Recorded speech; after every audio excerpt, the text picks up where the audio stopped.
noite. Nós estamos aqui de volta, né?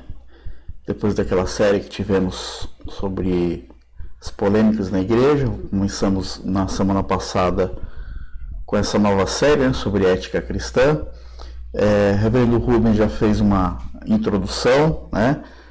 Vocês me desculpem o atraso, mas é porque aqui em casa eu não tenho um lugar fixo para gravar, né? Então a qualquer momento vai passar meu cachorro aqui atrás.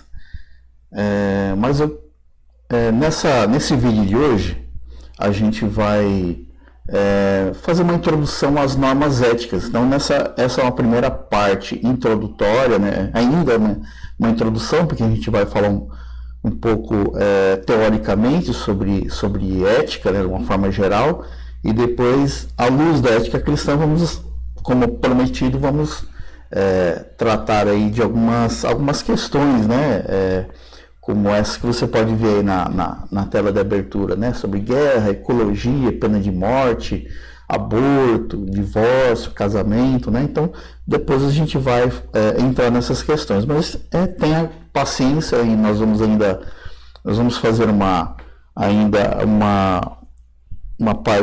primeira parte, né? Nós estamos nos baseando dessa vez nesse livro, né, Ética Cristã, do Norman Geisler, né, da editora Vida Nova, em que ele trata de todos esses assuntos. E a primeira parte do livro é assim mesmo, né? Ele trata os fundamentos. A gente não vai se alongar aqui, né, nas teorias, porque aqui não é um curso de teologia, né? De bacharelado em teologia, mas a gente vai dar aqui uma pincelada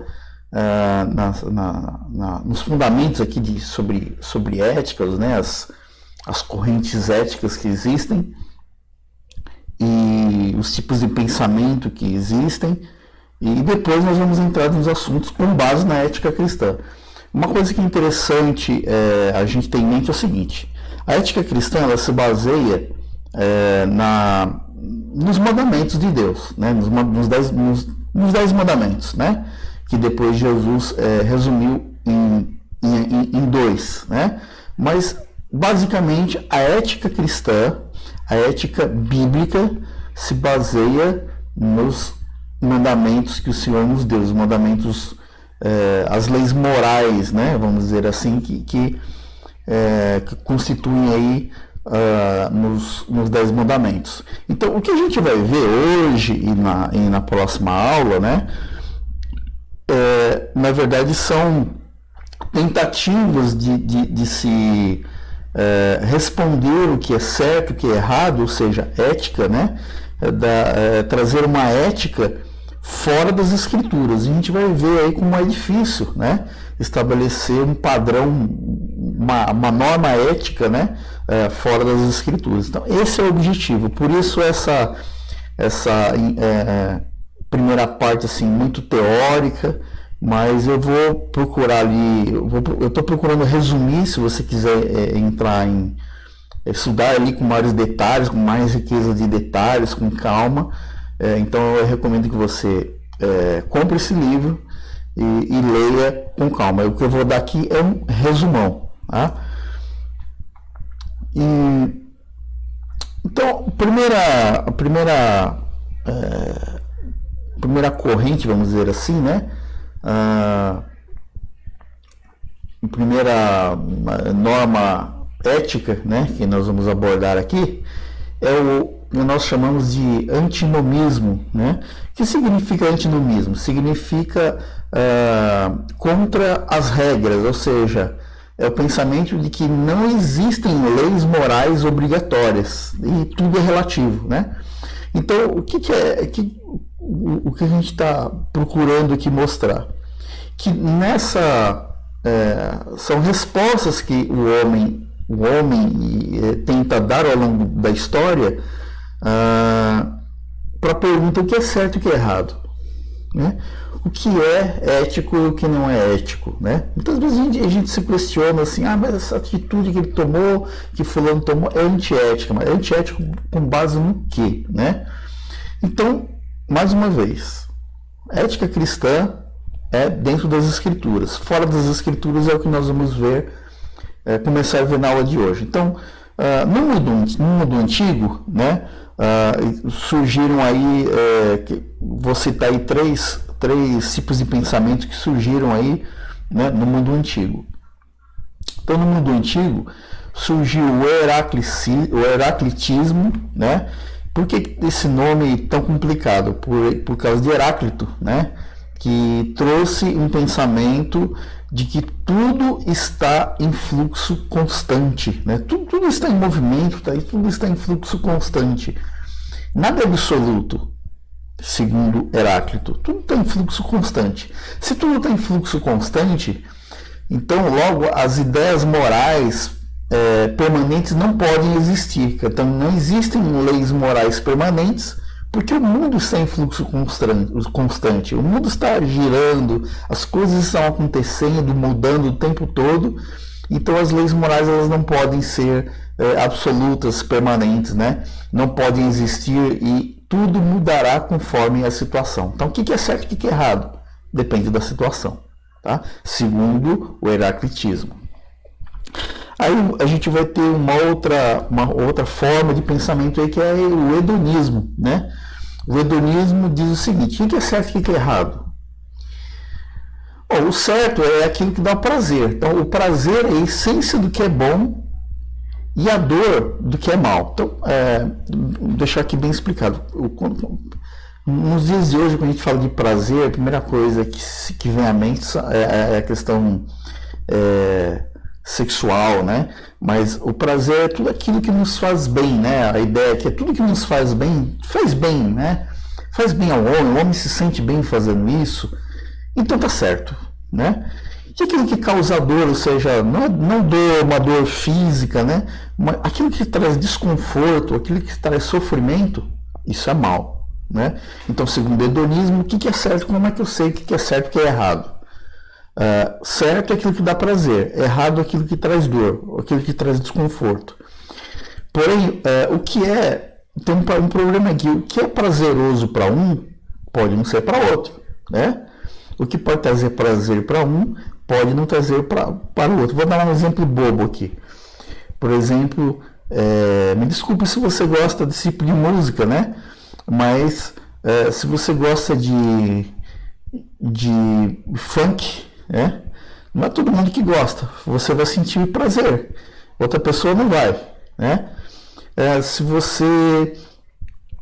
a pessoa, enfim, tô falando de música, mas vamos supor, você gosta de ouvir música alto, né? Ou você gosta de fazer uma festa e rir bastante e tal, só que você, assim como eu, mora num condomínio, não pode fazer barulho, porque incomoda o vizinho, né? Então, o que é prazeroso para um pode não ser para outro. Então, já furou aí, né?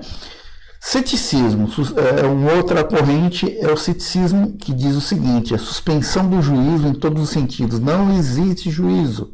Nada deve ser considerado absolutamente certo ou errado. Não existe o absolutamente certo e o absolutamente errado. Né? Depois, caminhando um pouco mais aí na história, no mundo medieval, né, na Idade Média, então surgiu o intencionalismo, ou seja, o que é certo e o que é errado?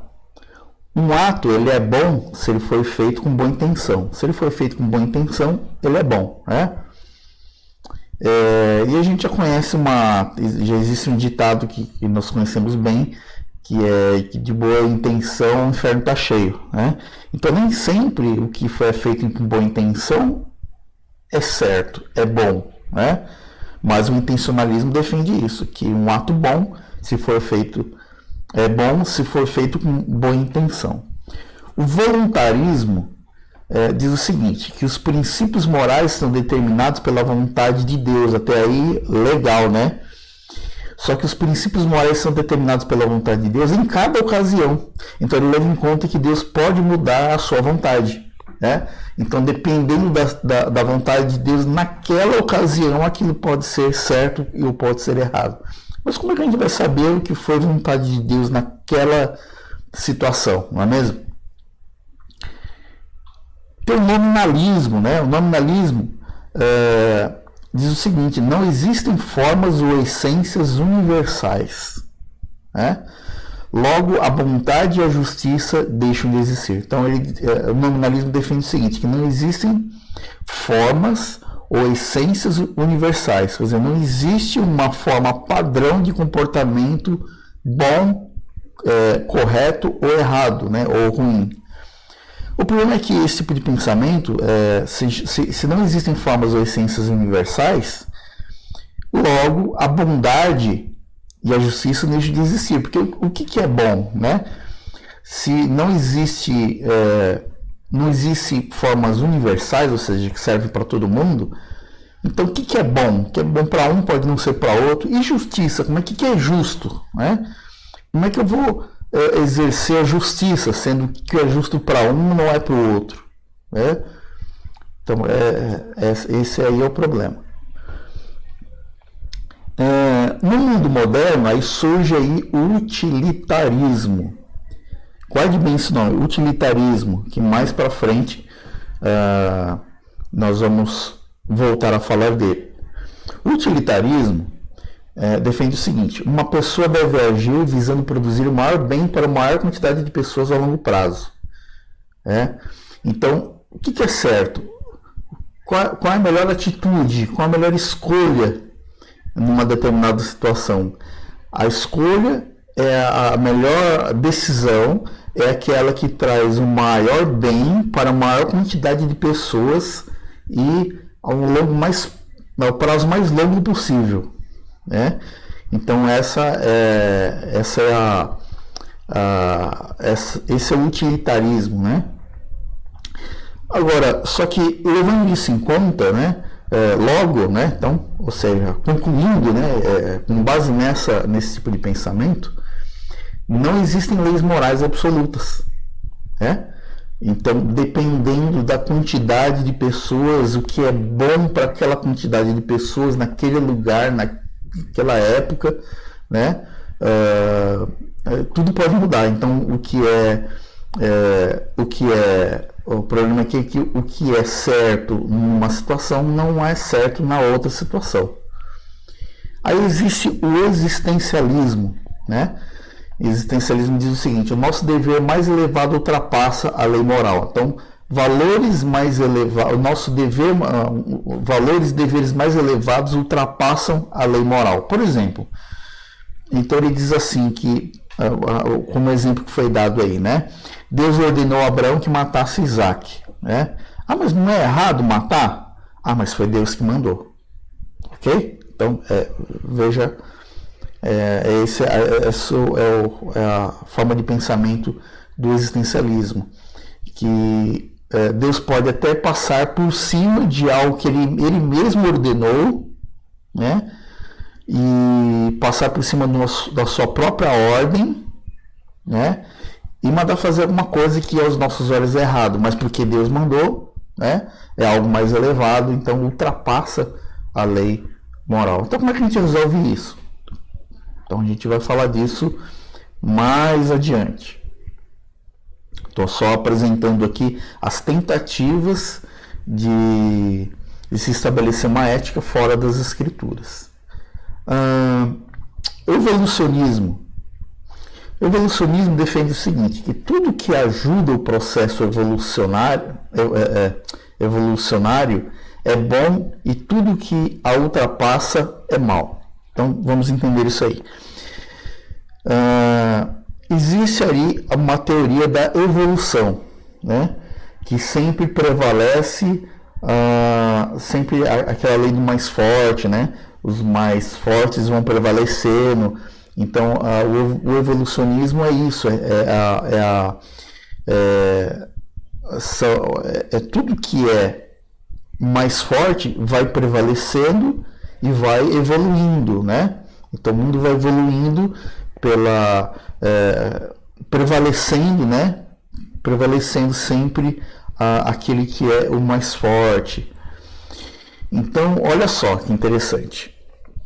Então, o evolucionismo defende que tudo que obedece, favorece, ajuda esse tipo de pensamento, né? De prevalecer aquilo que é superior, tudo que vai nesse sentido é certo. Vou dar um exemplo aqui, o exemplo que está aí.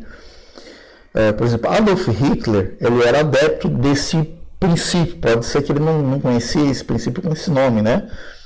Mas ele seguia esse princípio. Adolf Hitler, ele ajudava a exterminar raças inferiores aos arianos, como, por exemplo, os judeus, né? Mandava os judeus para campos de concentração, né? Porque ele achava que ele estava ajudando aí o processo de evolução da humanidade, porque ele considerava os arianos, né, uma raça superior. Então todas as outras raças eram raças inferiores. Tá bom?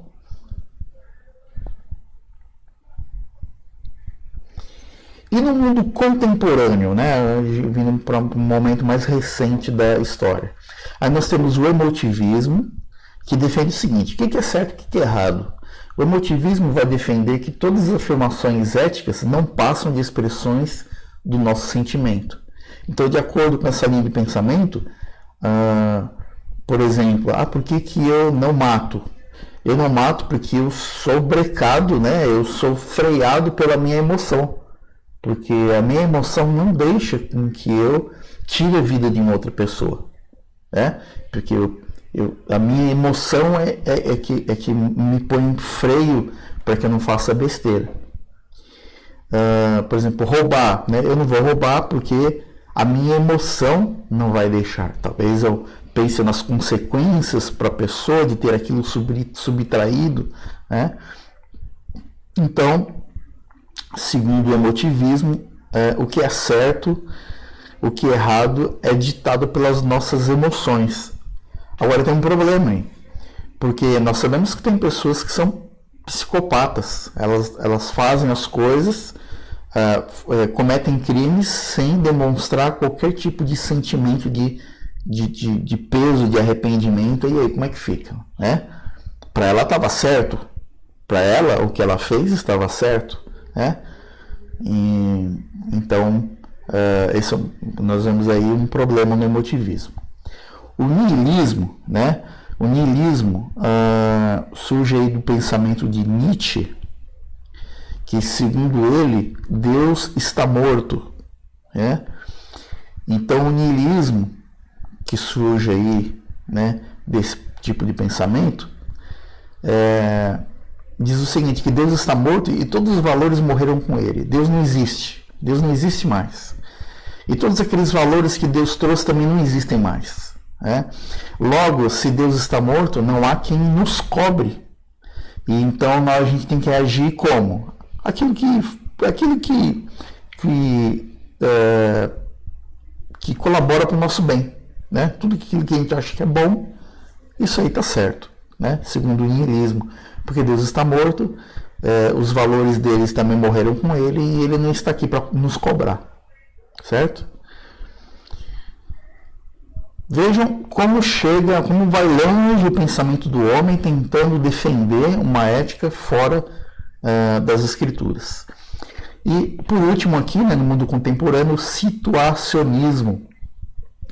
Tudo é relativo dependendo da situação em que a pessoa se encontra. Então, tudo é relativo. O que é certo e o que é errado? Não sei, depende da situação, depende. Né? Sempre depende. Não existe uma lei moral absoluta, né? Tudo é relativo, né? Então, se tudo é relativo, então não existe, não há a situação em que eu fale nunca faça isso ou sempre faça isso, porque tudo é relativo, ok? Avançando aqui. Então, quais são as crenças básicas do antinomismo? Então, todas essas correntes que a gente falou até aqui estão dentro aí, estão debaixo assim, do guarda-chuva do antinomismo, né? Que diz que não existem leis morais obrigatórias e que tudo é relativo. Né? Qual o problema disso? O primeiro problema é o seguinte. Aliás, a primeira característica é a seguinte, do antinomismo de uma forma geral. Não existem leis morais dadas por Deus. Então eles não acreditam que existem leis morais dadas por Deus. Né? Não existem leis morais absolutas, permanentes, dadas por Deus. Deus não existe, ou Deus não existe, ou não existe nenhum Deus que imponha leis morais. Ou Deus não existe, ou Deus existe, ou um Deus existe, mas ele não impõe leis morais. As leis são todas relativas, né? Não existem leis absolutas. Outra coisa também, outra crença do antinomismo é que não existem leis morais objetivas, não existem leis morais que são obrigatórias a todos. Não existem também leis morais eternas, não há leis permanentes, mas costumes, coisas que mudam com o tempo, né? Mudam de acordo com o lugar, com o tempo, dependendo do lugar, dependendo do tempo, as coisas mudam. Nós sabemos, é verdade, que os costumes mudam conforme o lugar e o tempo, mas o que é certo, o que é errado, né? Existem leis, sim, existem coisas que são erradas em qualquer lugar, em qualquer tempo. Né? Nós acreditamos nisso. Mas o antinomismo defende que não existem leis morais eternas. Também não existem, segundo o antinomismo, não existem leis contra leis, ou seja, não existem leis que se chocam, né? Não existem leis objetivas que se sobrepõem a outras, né? Não existem leis que estão acima de outras, não existe uma lei que é mais importante, que se sobrepõe a outra. Aí nós temos também o situacionismo. Então veja, o antinomismo, o que nós vimos anteriormente, né? O antinomismo, ele acredita que não há leis morais obrigatórias, que tudo é relativo. Já o situacionismo, ele vai defender o seguinte, que existe sim uma única lei que rege tudo, e essa lei é o amor. Né? Então há uma norma universal, e essa lei é a lei do amor, né? Então nós vamos ver algumas proposições dessa linha de pensamento. Então, somente uma coisa é intrinsecamente boa, a saber, o amor e nada mais, né? Outra afirmação, a norma predominante da decisão cristã é o amor, nada mais. O amor e a justiça são os mesmos, porque a justiça e o amor distribuído, a justiça é o amor distribuído e nada mais. O que é justiça? É quando nós distribuímos esse amor. Né? Quando esse amor é distribuído, não tem justiça, segundo o situacionismo. O amor deseja o bem do próximo, quer gostemos dele, quer não. Então, o amor deseja o bem do próximo, quer gostemos dele, quer não. Esse aqui é interessante, somente o fim justifica os meios, nada mais, né? Então o fim, qual que é o fim? O fim é o amor, né?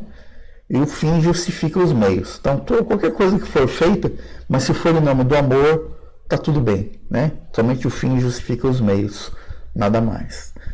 As decisões do amor são feitas situacionalmente, não prescritivamente. Então, não tem nada prescrito, né? Ou seja, não existe uma lei que já está prescrita. A única coisa que está prescrita é o amor, né? Então as decisões do amor são feitas situacionalmente. Então a única coisa absoluta é o amor, segundo o situacionismo. Não estou defendendo, estou apenas explicando. Então a única coisa absoluta é o amor, e conforme a situação, com base nesse amor que é absoluto, eu faço aí o julgamento faço aí a escolha, as minhas escolhas, né? Então nós vamos ver alguns casos aqui com base nessa lei universal. Então, por exemplo, né, vamos ver aqui um caso, o caso do adultério altruísta. No livro tem outros exemplos, tá? Estou citando aqui apenas alguns, mas é interessante ver esses exemplos aqui que o livro traz. Então, olha só. Então tem um exemplo aqui. Certa mãe alemã de 2 filhos foi presa pelos russos perto do fim da Segunda Guerra Mundial. Então uma mãe tem 2 filhos, né? E ela foi presa pelos russos, né? perto do fim da Segunda Guerra Mundial. E havia uma regra ali. As regras da sua concentração de prisioneiros na Ucrânia permitiriam sua soltura para a Alemanha somente mediante a gravidez. Se ela ficasse grávida, né, então existia uma regra lá, que se a mulher engravidasse, como ela precisaria de mais cuidados, demandaria mais cuidados e né, entre aspas, daria trabalho, né, então ela tinha que ser mandada de volta para a Alemanha. E aí o que ela fez para voltar para a família? Essa mulher pediu que um guarda, né, amigo no acampamento, ela fez amizade ali com um guarda e pediu que ela a engravidasse. Então esse guarda foi lá, engravidou essa mulher, e aí ela estando grávida, ela foi mandada de volta para a Alemanha. Né? E aí ela recebeu as boas-vindas da família, foi recebida pela família, deu à luz essa criança, e essa criança que é fruto de um adultério, porque ela foi engravidada não pelo seu marido, mas pelo guarda, né? Lá na Ucrânia. Então ela dá à luz a essa criança, e essa criança passa a fazer parte da sua família. E aí, nesse caso, né, o adultério dela foi justificado porque ela agiu com amor, né? Deus olhou para o adultério dela, não tem problema, ela fez isso para estar com a família. Então, para você pensar, né? Então veja como é complicado. Eu não estou nem fazendo juízo de valor, eu só quero mostrar como traz esse problema tomar decisões com base nesses princípios. Uma outra situação aqui, né? Olha só, devemos realmente virar as costas ao homem que está desesperançosamente preso num avião em chamas e que implora para ser fuzilado? Então imagine uma situação, o homem está lá preso num avião em chamas e ele pede ao seu companheiro, como ele vê que ele não tem como escapar, ele pede para ser fuzilado, falando, eu prefiro ser fuzilado do que morrer queimado no avião, ou morrer pela queda do avião, né? E aí, como fica, né? Se eu aplicar a lei do amor aí, vê como é complicado, né? Uma outra situação aqui, não teria sido bom assassinar Hitler, já que Hitler matou tanta gente, em nome do amor, não seria correto assassinar Hitler? Olha só, né? Então não é tão simples assim. Uma mãe que sufocou sua criancinha que chorava, então imagina o seguinte, uma mãe está lá com a sua criança chorando, e ela está ali, junto de um grupo, e ela faz ali parte de um grupo, e existem índios hostis ali que podem matar eles, podem fazer alguma coisa com eles. Então para eles se manterem em silêncio e passarem despercebidos pelos índios, eles precisam dar um jeito nessa situação da criança chorando, né? Então aí se propõe uma mãe que sufocou sua criancinha que chorava, né? Então a mãe vai lá e sufoca a criança, né? Mata a criança em bem de um grupo maior, né? A fim de salvar o grupo do qual ela fazia parte, para eles não serem detectados por aqueles índios hostis. E aí, né? Olha, não é tão simples assim, né? E aí, ela estaria certa, estaria desculpada, né? Estaria justificada diante de Deus se ela matasse a sua própria criança, né? Pelo bem dos demais?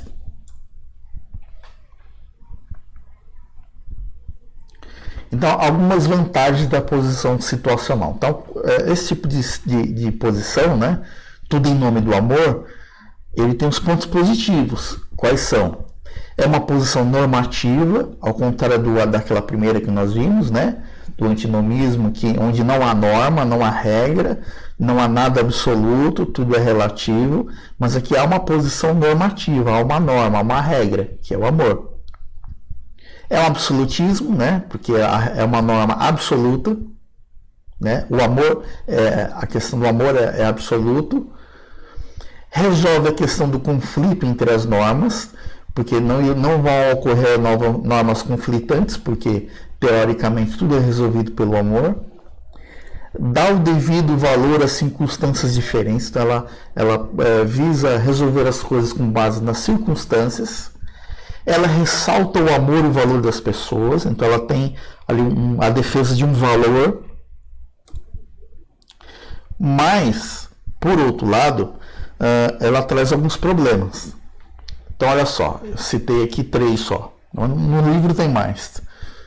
Uma só norma é demasiadamente generalizada. Então, eu ter uma única norma, né, é pouco melhor do que eu ter nenhuma norma, como é no antinomismo. Percebe? A situação não determina o significado do amor. O significado do amor é influenciado pela situação, né? Então, a lei do amor é absoluta, mas o que é amor, né? Como é que eu defino amor? Qual é o significado de amor? Vai depender da situação também. O que é amor para um não é para outro. A possibilidade de muitas normas universais, porque embora se afirme que há uma lei universal que é o amor, só que existem maneiras diferentes de eu julgar isso, o que é amor, né? O que é uma decisão amorosa.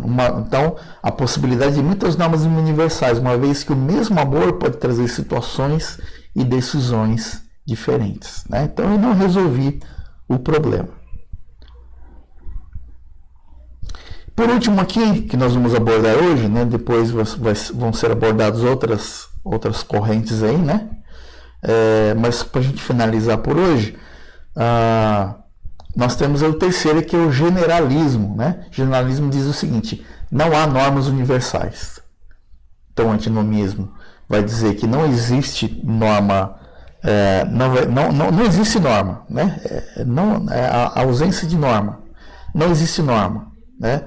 Existe a situação, tudo é relativo, não existe norma.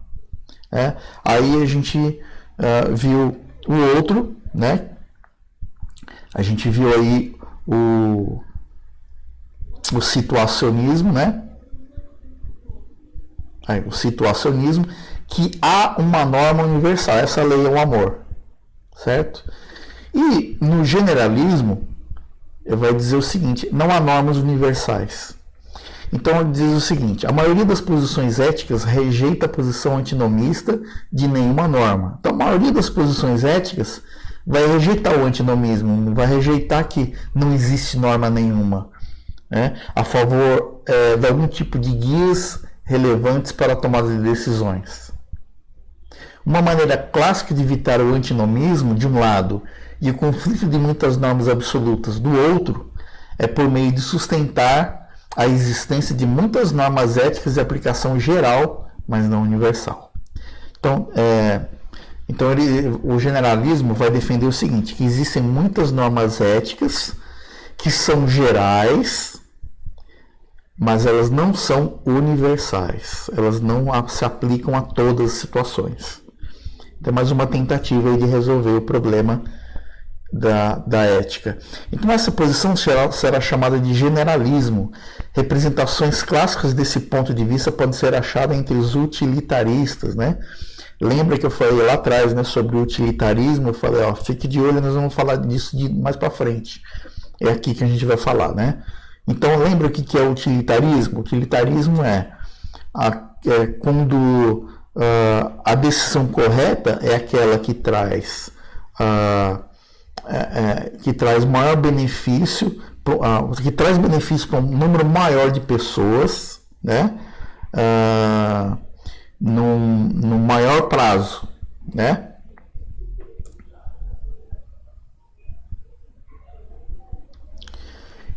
Então, algumas insuficiências do generalismo. Então, primeiro, o generalismo não tem normas universais, né? Então, as normas elas são gerais, mas não são universais, ou seja, ela procura abranger várias situações, mas ela não é universal, ela não vai servir, não é absoluta, não é universal, não vai servir para tudo, né? Então, um jogo de regras gerais que nem abrangem todos os casos e nem deixam de conflitar entre si. Então, eu tenho esses dois problemas. Normas gerais, elas não resolvem todos os casos e elas não deixam de entrar em conflito entre si. Uma norma que resolve, uma regra, uma norma que resolve um problema numa determinada situação pode não resolver em outra e pode entrar em conflito entre si. Atos utilitários não têm valor intrínseco algum. Então, por exemplo, né, a tentativa de salvar uma vida, por exemplo, né? Então você vai tentar salvar uma vida. Se você fizer pela força do utilitarismo, não é um ato valioso, né? Então, por exemplo, eu vou dar um exemplo aqui. Se eu salvar uma vida com base no utilitarismo, lembrando, o que é utilitarismo?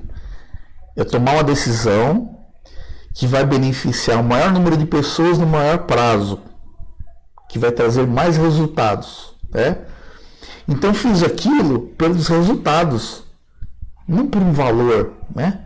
Não, eu vou salvar uma vida porque uma vida é valiosa, né?